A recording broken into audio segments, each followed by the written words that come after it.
So my lovely dear students, how are you? I hope you are fine and you are most warm welcome in my YouTube channel Advanced English by Sunil Sir. This is my video of distributive adjectives. याद रखना मेरे प्यारे छात्रों, ये मेरी video distributive adjectives की होने वाली है, जिसको बेटा हिंदी में कहते हैं विभाग सूचक विशेषण, ठीक है, या विभाजन वाचक विशेषण। बहुत शानदार, बहुत अच्छी वीडियो है बेटा। इस वीडियो को देखने के बाद में आपके पास में कोई डाउट नहीं रहेगा, ये मैं आपसे वादा करता हूं बेटा। देखते हैं, सबसे पहले इसकी डेफिनेशन देखेंगे विभाग सूचक विशेषण की। कह सकते हैं distributive distributive adjectives are those words distributive adjectives are those words which refer, या दैट भी कर सकते हैं, दैट रिफर या which refer to each individual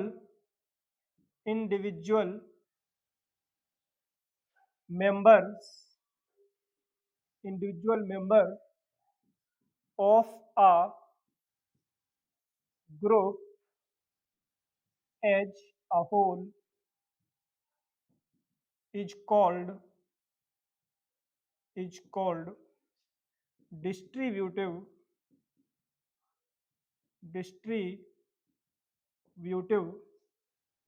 adjectives. बहुत प्यारी डेफिनेशन है बेटा, बहुत सिंपल डेफिनेशन है बेटा। देखते हैं डिस्ट्रीब्यूटिव एडजेक्टिव्स, इन्हीं के विभाग सूचक विशेषण, मतलब कि जिनसे विभाग को बेटा कहते हैं बंटवारा, जिनसे बंटवारा प्रकट होता है। कह सकते हैं distributive adjectives are those words, ये वो शब्द होते हैं विच रिफर, जो व्यक्त करते हैं, to each individual member of a group as a whole is called distributive adjectives. कहने का मतलब जो ग्रुप के यानी कि समूह के किसी एक इंडिविजुअल पर्सन को या थिंग, वस्तु को जो व्यक्त करते हैं, ठीक है, उसे ही हम कहते हैं डिस्ट्रीब्यूटिव एडजेक्टिव्स, यानी कि विभाग सूचक विशेषण। फिर समझो, जो किसी ग्रुप के किसी एक मेंबर को, चाहे वो वस्तु हो चाहे व्यक्ति हो, उसको जो रिफर करते हैं उसे ही हम कहते हैं डिस्ट्रीब्यूटिव एडजेक्टिव, यानी कि विभाग सूचक विशेषण। ठीक है बेटा, अब इसके एग्जांपल्स देखते हैं, इसमें कौन कौन से एग्जांपल्स आएंगे।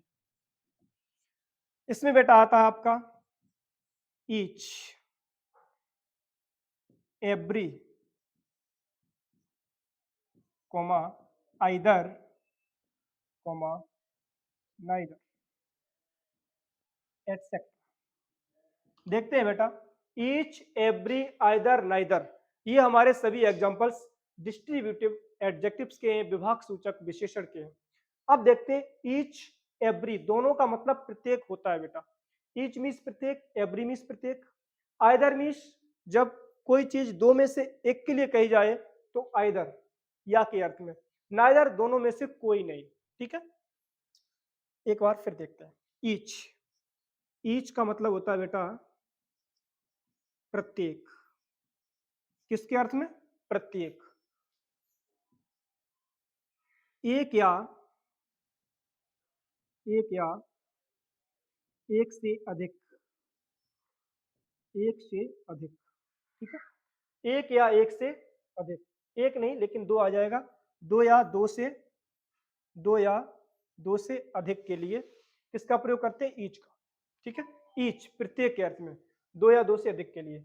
जो बेटा एवरी होता है, इसका भी मतलब होता है प्रत्येक, लेकिन ये हमेशा दो से अधिक के लिए ही आएगा। ठीक है, ईच का प्रयोग हम दो या दो के लिए कर सकते हैं, दो से अधिक के लिए भी कर सकते हैं, लेकिन जो एवरी का प्रयोग है ये हमेशा दो से अधिक के लिए ही यूज किया जाता है बेटा। ठीक है, आइदर या के सेंस में, ठीक है, कोई एक ही, नाइदर ना के अर्थ में, ठीक है, मतलब कि एक भी नहीं। बहुत प्यार से समझते हैं। ईच मीन्स होता है प्रत्येक, दो या दो से अधिक के लिए। एवरी मीन्स भी प्रत्येक होता है, दो से अधिक के लिए हमेशा यूज करते हैं, दो के लिए नहीं, दो से अधिक के लिए हमेशा ही यूज करते हैं एवरी का प्रयोग। आइदर का प्रयोग बेटा होता है या के अर्थ में कोई एक के लिए। एग्जाम्पल से समझ में आएगा जब हम लॉन्ग एग्जाम्पल्स करवाएंगे। नाइदर मीन्स बेटा होता है ना, एक भी नहीं के अर्थ में हम किसका प्रयोग करते हैं, नाइदर का प्रयोग। अब इसके बेटा लॉन्ग एग्जाम्पल्स देखते हैं। एक चीज और याद रखना, जो डिस्ट्रीब्यूटिव एडजेक्टिव होते हैं ये हमेशा नाउन से पहले आएंगे।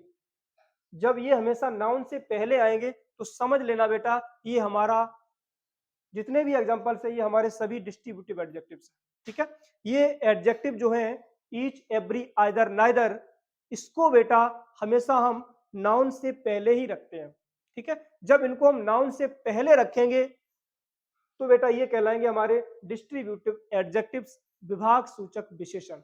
और याद रखना इनके बाद में हमेशा जो बेटा हमारी नाउन होगी ये नाउन हमेशा सिंगुलर होगी। और जब इनके बाद में जब सिंगुलर नाउन होगी तो जो हेल्पिंग वर्ब आएगी बेटा, जो सहायक क्रिया आएगी वो भी सिंगुलर ही आएगी। बहुत काम की बहुत अच्छी बात है, ये हमेशा नाउन से पहले आते हैं। ठीक है, और जो नाउन होगी वो हमेशा होगी सिंगुलर, वो केवल एक ही होगी। ठीक है, जब नाउन सिंगुलर होगी तो इनके बाद में सिंगुलर हेल्पिंग वर्ब का ही प्रयोग करेंगे, चाहे वो हेल्पिंग वर्ब हमारी प्रेजेंट की हो चाहे वो हमारी पास्ट की हो, देयर इज नो प्रॉब्लम। ठीक है बेटा, अब एग्जांपल समझते हैं। जैसे मैंने कहा ईच गर्ल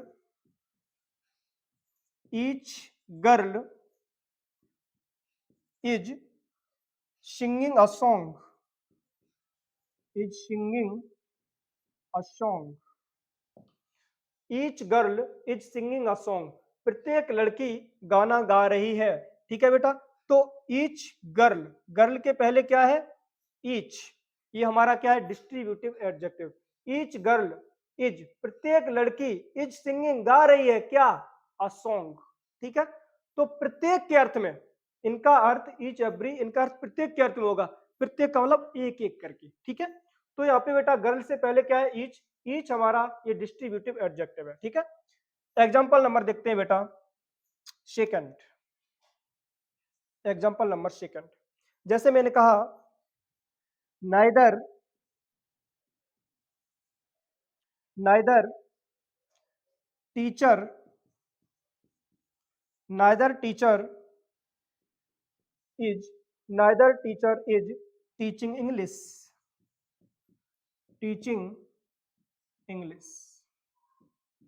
देखते हैं बेटा, लिखा है neither teacher is teaching English, कोई भी टीचर जो अध्यापक है इज टीचिंग इंग्लिश, अंग्रेजी नहीं पढ़ा रहा है। ठीक है, तो यहाँ पे टीचर बेटा हमारा नाउन है, यहाँ पे गर्ल हमारा नाउन है, इनके पहले ईच और नाइदर का जो प्रयोग हुआ है बेटा ये हमारा कौन सा एडजेक्टिव है, दोनों ये हमारे डिस्ट्रीब्यूटिव एडजेक्टिव्स हैं, विभाजन वाचक विशेषण है। अब नेक्स्ट देखते हैं बेटा, जैसे मैंने कहा ईच गर्ल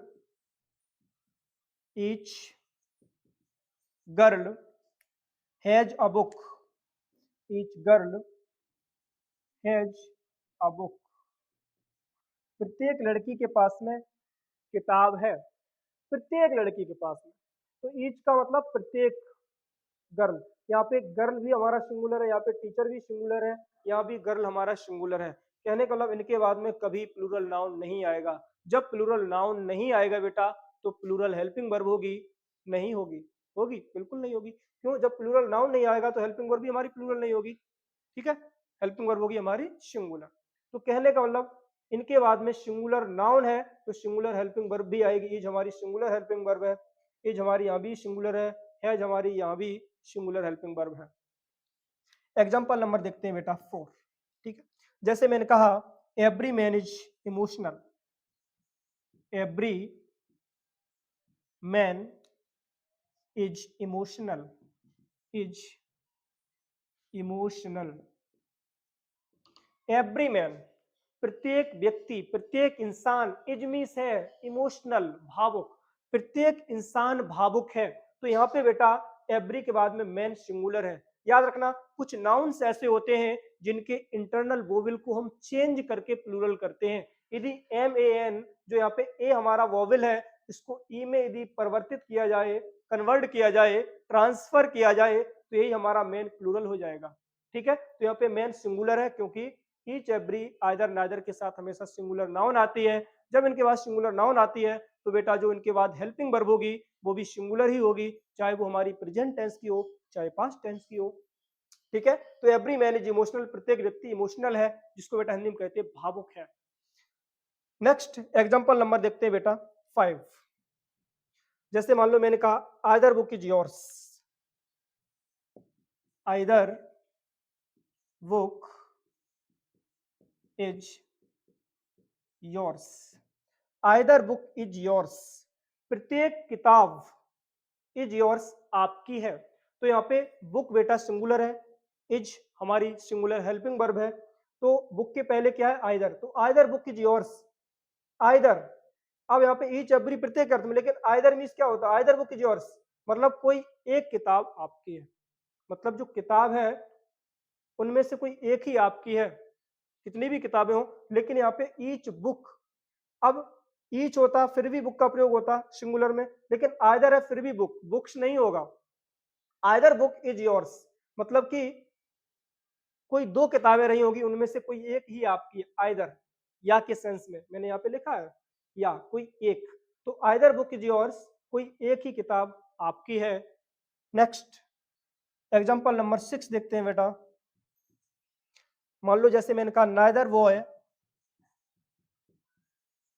नाइदर बॉय